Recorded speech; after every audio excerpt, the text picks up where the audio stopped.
Les détenus devaient faire acte de candidature pour participer à ces journées éco-citoyennes. Sur le bureau du directeur de la maison d'arrêt de Reims, au moins 40 demandes ont été déposées. Les personnes en détention devaient être en fin de peine. Le concept de ces journées, au-delà du bol d'air et de la réinsertion dans le civil, est de découvrir un nouvel horizon. Et surtout pour, leur faire découvrir la biodiversité. Et comme je vous disais, on parle souvent d'écologie.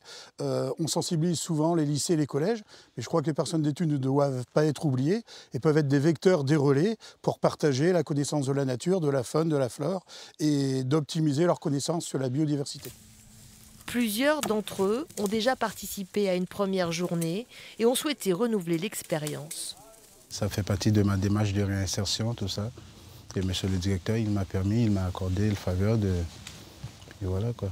J'étais bien aussi parce que j'ai vu le regard que les gens ils avaient sur moi. Et c'était un regard positif, même si j'étais en prison. Et c'est encourageant pour la suite et ça donne plein de motivation.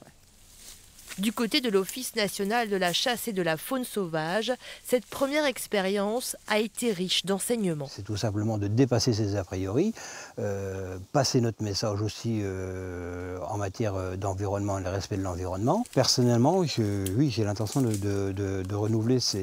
Humainement, je trouve que c'est très enrichissant. C'est une découverte d'un autre monde et j'en ai tiré grand profit. D'autres opérations comme la pose de colliers émetteurs sur les chevreuils pourraient se dérouler à l'avenir avec la participation de détenus en fin de peine, avec ce même objectif, démystifier le milieu carcéral.